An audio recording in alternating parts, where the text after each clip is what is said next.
Ford's Theater. I'm going to spend a couple minutes talking about why Abraham Lincoln came here on April 14th, 1865, and very briefly talk about what happened when he got here.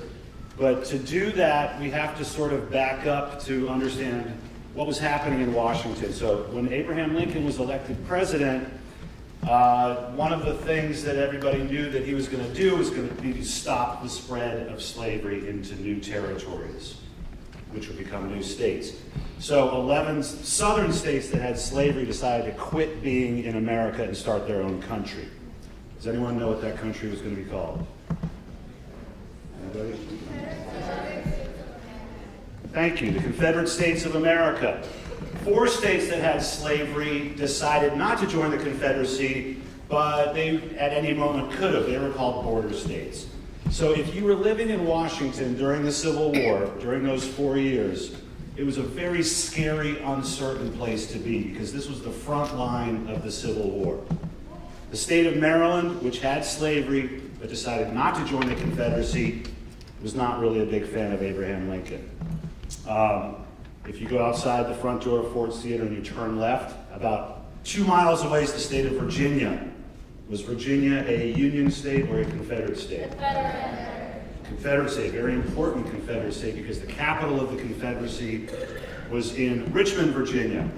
And so the nation's capital was completely surrounded by hostile states. And the very first large battle that happened close to here in 1861 was in Manassas, Virginia, the Battle of Bull Run. And does anyone know who won that battle? The Confederates. That's right, the Confederates won. And when they did, the government and everyone in Washington realized that we were very vulnerable to attack. And so they built 68 forts around the city to protect it. Now, does anyone here go to school near a Civil War fort? Every hand should be up. Every school here, Gunston Middle School is very close to Fort Scott Park, right? Fort Scott was built as a Civil War fort. Alice Deal, which by the way I also went to, my yearbook picture was at the Garrett side. Anyway, Alice Deal is actually built on a Civil War fort. Fort Reno. McFarland Middle School is 1.4 miles away from Fort Stevens, which is the site of the only Civil War battle in Washington during the Civil War. In 1864, 12,000 Confederate troops attacked Washington from the northernmost fort. Abraham Lincoln went out to watch this battle, and he was standing on the dirt walls of Fort Stevens, and the Confederate sharpshooters saw this 6'4" tall guy with a top hat standing on top of the wall, and you know what they did? They started to shoot at the President of the United States, shooting a soldier in the leg right next to him. So all of you, where you go to school is incredibly important ground during the Civil War. So eventually, by April of 1865, the Confederate Army is running really low on food, ammunition, soldiers.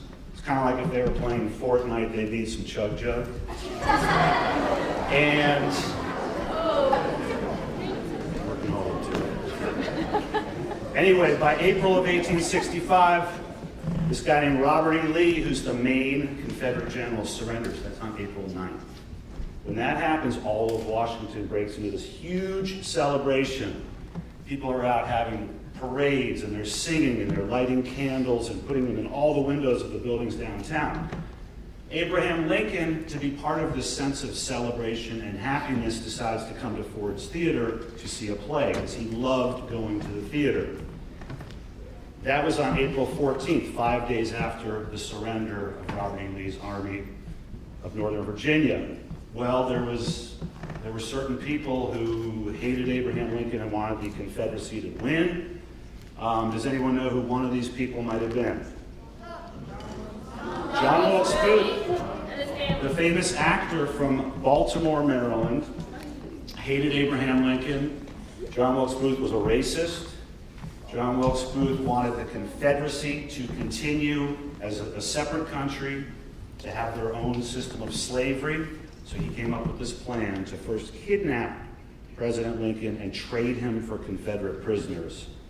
And when that wasn't going to work out, he changed his plan to assassination, which means to kill someone for a political reason. And so on April 14th, a White House messenger rode his horse down 5 blocks from the White House to Ford's Theater and let the theater owners know that the president wanted to come that night to see the play. So anyone want to guess who owned Ford's Theater? Ford.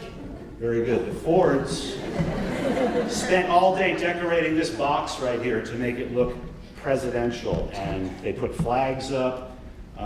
Abraham Lincoln was sitting in the rocking chair farthest to the right, and John Wilkes Booth overheard that the president was coming that day, and he spent all day with his conspirators, which are the people that he came up with this plan with, to plan their attack. And their plan was to kill the president, the vice president, and the secretary of state all on the same night. They were trying to topple the American government to give the Confederacy more time to win. So, without going into all the gory details, John Wilkes Booth did come into this theater while the play was happening, snuck in that yellow door there, shot the president, stabbed someone who was up there with the president, and then jumped on this stage and ran out back and jumped on a getaway horse. And he rode his horse into southern Maryland, eventually trying to get to Virginia, and he was captured and killed by United States soldiers 12 days later. So that's sort of the bloody part of our story here, but the more important part of our story here is that Abraham Lincoln's legacy, which is how we remember him, is much more important to us throughout time and to today than the story of how he died. And his legacy is illustrated through all of you coming to Ford's Theater today speaking the great words that he spoke 150 years ago. So give yourselves a round of applause.